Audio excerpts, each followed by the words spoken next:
क्या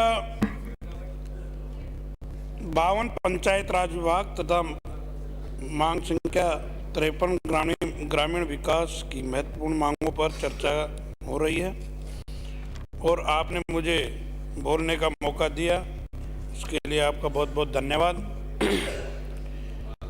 दोनों ही विषय और उसमें पंचायत राज अति महत्व विषय है जो कि हमारे ग्रामीण क्षेत्र से जुड़ा होता है।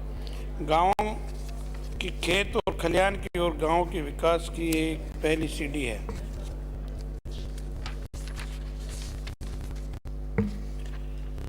जहां तक ग्रामीण विकास का सवाल है, पूरे देश के अंदर गांवों की सरकार, जिसे हम पंचायत राज के नाम से जानते हैं, राजस्थान में पंचायत राज का पूर्व प्रधानमंत्री पंडित जवाहरलाल नेहरू जी ने 2 अक्टूबर 1959 को प्रदेश में गठन किया गया। ये पंचायत राज का गठन था। ये हमारे प्रदेश के लिए एक विकास की धुरी बनी और इसको 73वें संशोधन के तहत संवैधानिक दर्जा जो हमारे राजीव गांधी जी की सोच की उन्होंने प्रदान की। मेरा जो त्रिस्तरीय व्यवस्था है उसमें जिला परिषद, पंचायत समिति और ग्राम पंचायत, ये तीनों हैं। और इसमें त्रिस्तरीय व्यवस्था में जिला परिषद के आज धरना भी दे रहे हैं। जिला परिषद, पंचायत समिति के सदस्य, ये बात सही है कि उनको भी कुछ अधिकार मिले और मिलने चाहिए, क्योंकि जो व्यक्ति 60,000 के ऊपर प्रतिनिधित्व करता है उन्हें कुछ अधिकार नहीं है। और सदस्य प्लीज, जो पंचायत समिति के जो सदस्य हैं, बोल रहे हैं आप, सुनिए प्लीज, जो 6-7 हजार के ऊपर प्रतिनिधित्व करते हैं उन्हें अधिकार मिलना चाहिए। उनको मैं नहीं कहना चाहा कि उन्हें अधिकार किस तरीके से मिले, और भी राज्यों में जो अधिकार मिल रहे हैं उनके तहत दें। शहर में पार्षद होता है, उन्हें सारे अधिकार मिलते हैं।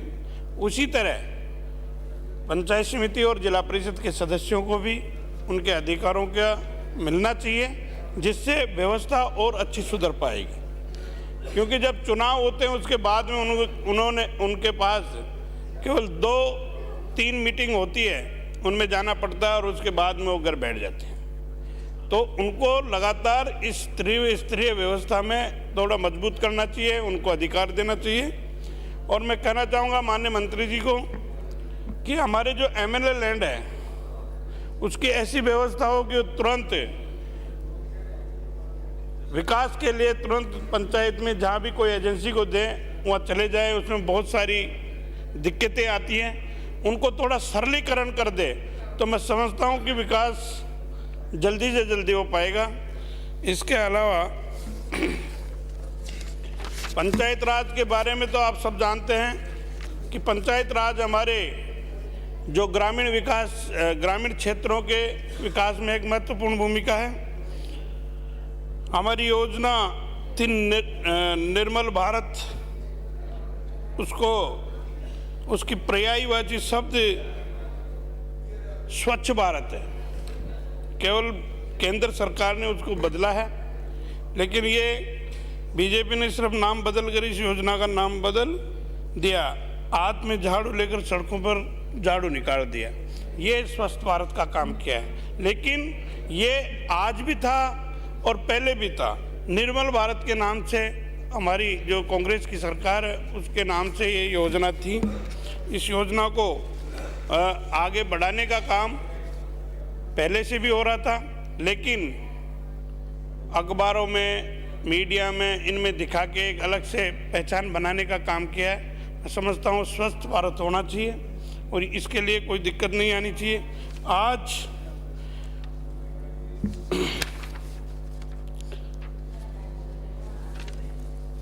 इंदिरा आवास योजना का नाम बदल दिया, PM आवास कर दिया गया।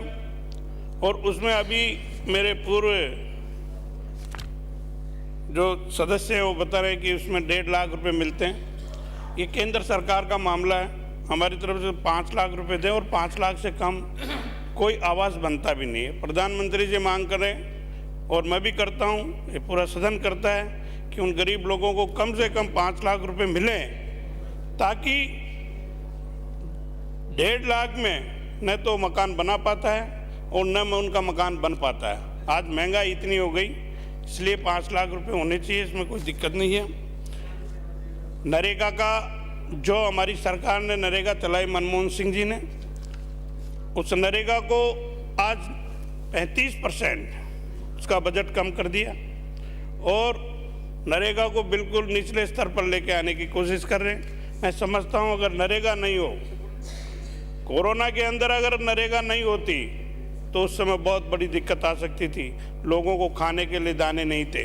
उस समय भी नरेगा काम आई और नरेगा की वजह से ही आज ग्रामीण क्षेत्रों में जो गरीब आदमी है उनको खाने के लिए अनाज मिला, उस समय उनको रोजगार मिला और नरेगा से ये देश की गरीब जनता के लिए आगे बढ़ने का काम किया। मैं तो ये कहना चाहूँगा कि जो केंद्र सरकार है वो गरीबों को हित में नहीं है और गरीबों के हित में आज भी नहीं है, पहले भी नहीं थी, क्योंकि गरीब की जो कोई योजना चलती है उस योजना को सबसे पहले बंद करने का काम केंद्र सरकार करती है। थैंक यू माननीय सदस्य। मैं धन्यवाद देना चाहूँगा मनमोहन सिंह जी को, जिन्होंने इतनी बड़ी सोच रखकर नरेगा ले आई इस देश में और देश के कोने कोने में नरेगा का काम किया।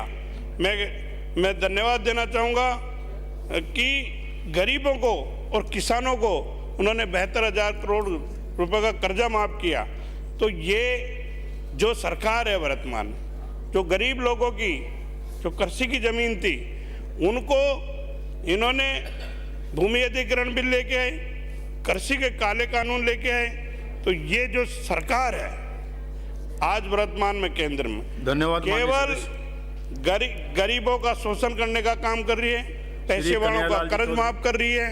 तो मैं धन्यवाद देना चाहूँगा कि मुझे बोलने का मौका दिया और इस पंचायत राज की जो व्यवस्था है, जो आज हमारे जो पंचायत समिति के सदस्य, जिला परिषद के सदस्य बैठे हैं, मैं मंत्री जी को पुनः निवेदन करना चाहूँगा कि उन लोगों की बात सुने, उनकी जो भी व्यवस्था है उनको सही तरीके से, जो शहर में जिला परिषद का सदस्य है उस तरीके से उनको जो व्यवस्था है उसको पूर्ण की जाए।